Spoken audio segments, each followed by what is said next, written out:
Ooh, that's slippery. Hey, my name is Nicole Fiore, and I roller skate. You know the old school roller skates, 2 in front, 2 in back? Yeah, those ones. I'm gonna be teaching you how to roll and entertaining you along the way. Come roll with me. Hey everyone, welcome back. I hope you got to practice last week and learned a thing or two. As promised, we are going to learn a little bit of backward skating and a few tricks. So let's go. Last week we learned how to balance on one foot. And I want you to continue practicing that and see if you can count to a higher number every week with your balancing on each foot. This time, kind of working on an edge here and there. We're going to learn a T push. This is a T position. I guess our feet are making a T. It's kind of more of an L. Is that a T?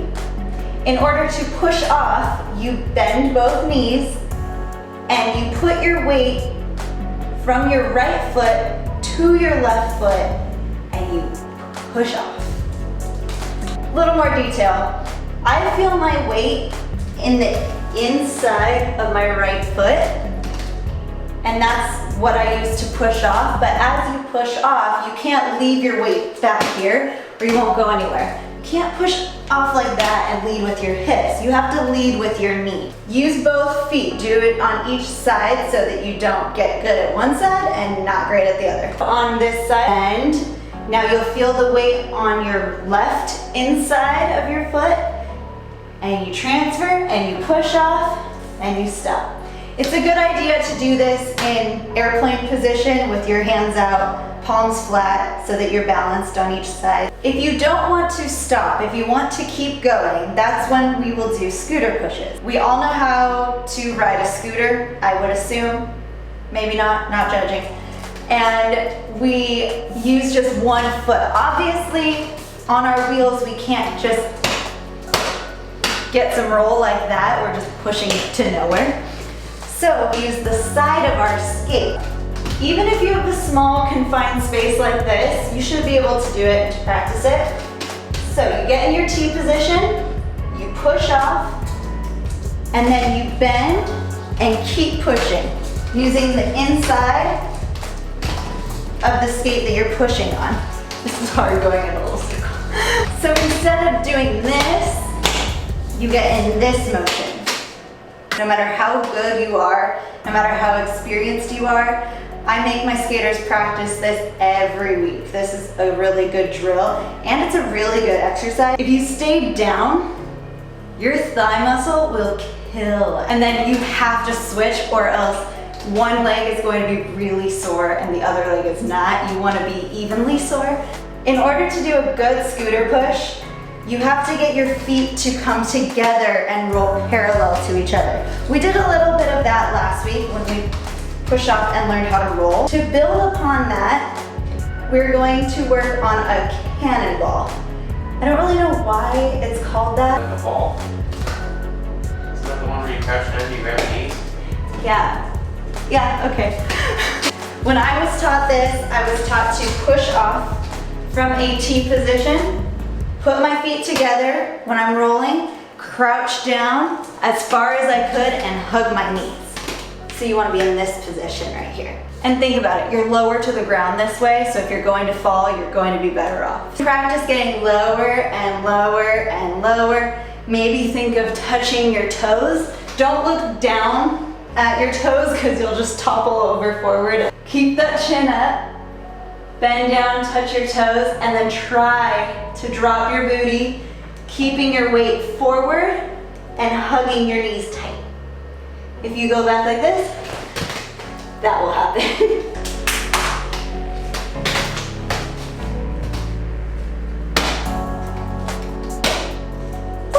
If you know how to cannonball or you're really good at it and you've already got this down, now I want you to try doing a shoot the duck. A shoot the duck is simply a cannonball with one foot out.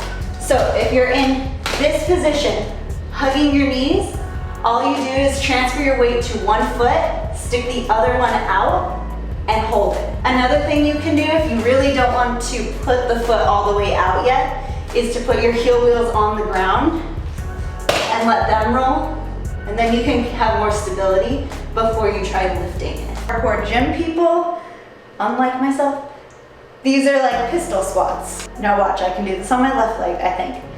You go down, ooh, it popped. And you come back up. A lot of young skaters get it really quick. Older skaters, it's hard to get that booty down. So really give yourself a break if it takes you a while to build up your cannonball or your shoot the duck. Even if you do a shoot the duck here, ride that shit out. That's cool. If you can add a little hand to it, whatever. Backward skating. So this is a huge deal for everyone. When you learn how to backward skate, you've basically made it. To move forward, when we first started, we put our heels together. Now to move backwards, we're actually going to put our toes together. Now it's really important to keep your knees slightly bent at all times. You never ever want to skate on a straight leg. You never want your leg fully straight like this. I call it a straight skating leg, which is, there's your locked straight leg, it's just slightly bent. This is a bent knee, this is a straight skating knee. You always want to have control over that knee, you never want it stiff. So, you put your feet in that V. Now this V is going to have your toes touching. You take little baby steps, keeping those knees bent, backwards, like this. BBC, you want to have your booty slightly out, your boobs up, and your chin straight ahead. You want to be looking straight. If you look down at your feet as you're doing this, you're gonna end up going forward. If you pick up a little bit of speed, just start pushing a little bit like this. Keep your feet in the V formation, but just kind of push little baby pushes like that. Now, if you noticed, I stopped very easily with my toe stop going backward. Stopping with a toe stop is so much easier going backwards than it is forward.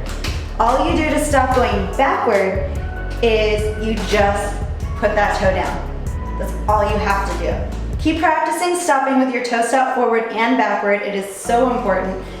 But when you're practicing your backwards, obviously make sure there's nothing crazy behind you when you're practicing. Keep those hands out, BBC. Just take little steps and practicing stopping, keeping those knees bent. Woo! Great job. Keep practicing, keep rolling, and I'll see you next week.